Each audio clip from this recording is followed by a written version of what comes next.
Y el país se integra. En este momento estamos en la Asamblea Nacional para escuchar a la asambleísta Lucía Pozo, quien pertenece y es presidenta de la comisión ocasional creada en la Asamblea para dar tratamiento a lo que sería la reforma parcial a los artículos 110 y 115 de la Constitución relacionados con el financiamiento a los partidos políticos. En este momento vamos a escuchar el pronunciamiento del asambleísta, ya que el Pleno de la Asamblea Nacional conocerá el primer debate de estas reformas. Bueno, muy buenos días a todos y a todas. Es un informe que viene con unanimidad de la comisión, importante decirlo, porque más allá de la conformación de la comisión, que está pues estructurada con miembros de diferentes organizaciones políticas, viene con unanimidad. Nosotros lo que hemos hecho es recabar toda la información que hemos logrado obtener con los distintos aportes realizados desde la sociedad civil, expertos en materia electoral, los promotores, por supuesto, el señor presidente de la República, quien delegó a su ministro para que pueda venir a defender esa posibilidad acá, algunos miembros de organizaciones políticas, organismos de control, pero sin duda alguna faltan varios otros actores, entre ellos, sobre todo, algunos organismos de control y miembros de organizaciones políticas. Así que lo que hemos hecho es recabar toda la información desde todos los sectores que nos permitan presentarle al Pleno de la Asamblea un informe amplio, equilibrado, que todavía debe desarrollarse para poder tener un informe de segundo debate mucho más amplio y específico. Se plasmaron las observaciones de los partidos que de alguna forma objetaban que se les retire el financiamiento porque había el miedo pues de que de pronto existan inversiones de sectores criminales, no sé, ¿cómo que? Sí, por supuesto que sí. Ustedes van a encontrar amplitud en lo que se ha recabado dentro del primer informe, porque precisamente recoge todas estas aristas. Por un lado, la posición gubernamental que quiere eliminar el contenido del artículo 110 y 115 de la Constitución, es decir, eliminar el fondo partidario permanente y el fondo de promoción electoral totalmente. Por otro lado, la postura de no solamente las organizaciones políticas, hay que decirlo, sino también de varios otros expertos electorales que consideran que esto no es pertinente porque se abre la posibilidad de que el financiamiento privado, por decirlo más suave, en el ámbito privado pueda provenir de distintas fuentes, inclusive de orden o de origen ilícito. Eso además lo plantea desde la perspectiva de la participación ciudadana y del hecho de que sin un financiamiento del Estado que parta de la misma línea para todas las organizaciones políticas, se abre únicamente la posibilidad de esta participación en el orden electoral a quienes puedan disponer de recursos para hacerlo. Son de entre varias de las posiciones que han tenido al interno. A su criterio, legisladora, y de lo que han podido recoger hasta el momento, ¿es posible eliminar el financiamiento a los partidos políticos?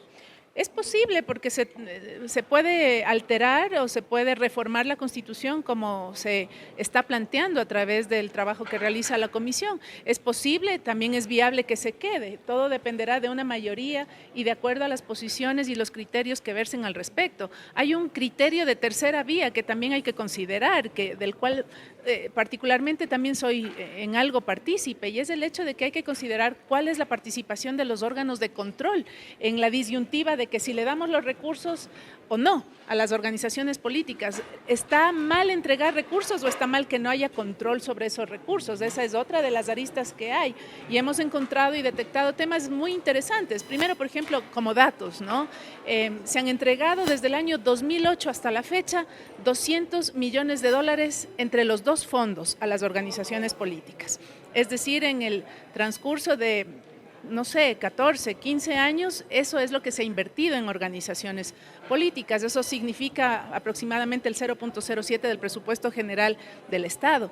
Entonces, hay que saber y entender qué participación han tenido los organismos de control. Están siendo rigurosos en el ejercicio porque no es menos cierto que las organizaciones políticas también le quedan debiendo a los ecuatorianos. También se supone que reciben fondos para capacitar, según el Código de la Democracia, y resulta que los candidatos son cualquiera menos de los de sus filas. ¿A quién han capacitado? Vienen muchos, en muchos casos, aventureros de la política a ser candidatos, a aparecer en una papeleta y luego se fueron, no sacaron el 1% y desaparecieron. Entonces, hay que entender, y creo que es una de las aristas que hay que considerar. ¿Es malo entregar el financiamiento? ¿Es malo que no exista control? ¿O es malo que los partidos políticos no estén invirtiendo en lo que deben invertirse según el Código de la Democracia? En caso de aprobarse, ¿a dónde irían esos recursos?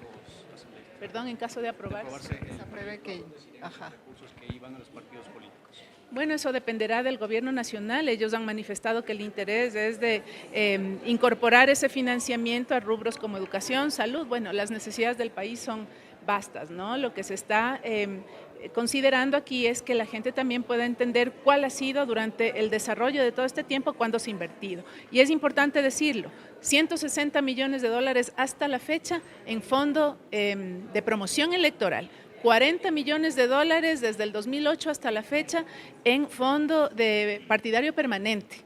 Del fondo de promoción electoral, que es un fondo que se entrega directamente con los medios de comunicación, se lo ha trabajado directamente con el CNE. Del fondo partidario permanente, esos 40 millones, del 15% ha sido destinado al Instituto de la Democracia, que también ha comparecido. Si fuera una organización política, sería la que mayor recursos haya recibido. Entonces, para nosotros es muy importante ejercer también un ejercicio, perdón la redundancia, de fiscalización sobre una institución que tiene que entregar insumos que permitan entender para qué está siendo destinada.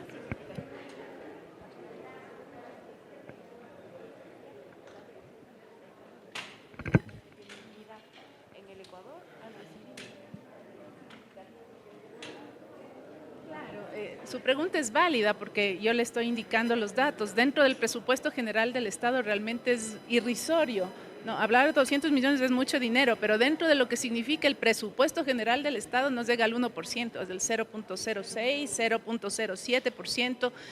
¿Cuánto le aporta eso a la democracia en el país, a la plena participación de personas que probablemente no tengan los recursos para hacer su propia campaña, pero sí tienen legitimidad en sus territorios de representación de su participación? Entonces, ese es el rubro que hay que considerar. Probablemente sí, dentro de ese monto inmenso nos resulta muy grande y hay que evaluar también qué es más pertinente, ¿no? Si quitarlo ese fondo, si dejarlo o ejercer un control muy adecuado de que esos recursos se inviertan adecuadamente. También vamos a escuchar en este momento a la asambleísta del oficialismo, Nathalie Farinango, quien pertenece a esta comisión, acerca de la postura de la bancada oficialista sobre estas reformas constitucionales. En el Fondo Partidario Permanente como el Fondo de Promoción Electoral, desde su aprobación en el 2008 con la Constituyente, hemos visto que no ha servido para fortalecer nuestro sistema democrático, fortalecer nuestro sistema de partidos. Más bien hemos visto partidos de alquiler que ven la política como un negocio y que luego no tienen resultados electorales. Ahora, al ser cerca de 200 millones de dólares, explicaba la presidenta de la comisión, y ella cuestionaba, dice, el 15% se va al Instituto de la Democracia y no ha habido la capacitación que es necesaria para formar políticos en el Ecuador. Sí, totalmente, eso es otra de las fuertes críticas. El 15% va a un Instituto de la Democracia creado por la Constitución y que dentro de las comparecencias no ha sabido justificar si ha formado o no formado a las organizaciones políticas, en qué ha sido invertido ese recurso, si ha servido o no servido para la investigación, como determina nuestra Constitución. Entonces va a ser un financiamiento que se le va a quitar también al Instituto de la Democracia, sin decir que se vaya a eliminar el Instituto de la Democracia, sino buscar otras fuentes como tal. Ahora, la recomendación de la unidad de análisis financiero de que más allá de que si se elimina o no este fondo, existe un control más riguroso en las finanzas, a cómo los partidos manejan el dinero recibido. ¿Cómo quedó eso? Sí, recordemos que si se quita el financiamiento estatal va a haber el financiamiento privado, entonces para ello se requiere sí una regulación adecuada que se trabajará con la Unidad de Análisis Financiero y Económico, pero también con el Consejo Nacional Electoral. Nosotros cuando participamos en un proceso de candidaturas presentamos determinados informes económicos para ver de dónde provienen los dineros que somos utilizados dentro de las campañas electorales, para ver si cumplen o no los límites de gasto electoral, pero eso también debe existir una trazabilidad del dinero y eso debe encargarse la Unidad de Análisis Financiero y Económico posterior a las reformas que se hagan dentro de la Constitución. Eso justamente le iba a consultar. ¿No es peligroso darle la posibilidad de que ingrese dinero privado, legisladora, tomando en cuenta que se podría eliminar el financiamiento público y de saber de dónde viene ese dinero también puede ser un riesgo?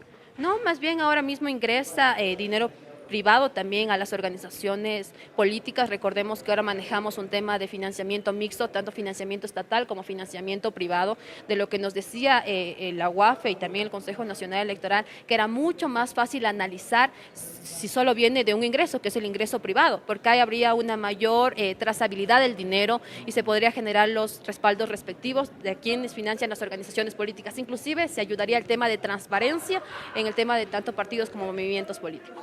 Como escuchábamos en este momento a la asambleísta Lucía Pozo, quien preside la comisión ocasional creada para dar tratamiento a los artículos 110 y 115 de la Constitución con el objetivo de establecer algunos cambios o reformas para poder regular lo que sería el financiamiento o la eliminación del financiamiento a los partidos políticos. Según lo que señaló la asambleísta, desde el 2008 hasta la actualidad se ha otorgado cerca de 200 millones de dólares a los partidos políticos, dentro de los cuales el Instituto de la Democracia es quien ha obtenido este 15%. Por lo tanto, ellos consideran que será necesario también regularizar y llamar nuevamente a comparecer al instituto para que señale por qué se le ha dado este porcentaje de financiamiento. También escuchábamos a la asambleísta del oficialismo, Natalie Farinango, recalcando que es necesario que se aprueben estas reformas, ya que las organizaciones políticas o los movimientos políticos en épocas electorales reciben grandes cantidades de dinero que no deberían recibirlas y que también sería necesario regularizar en caso de que tengan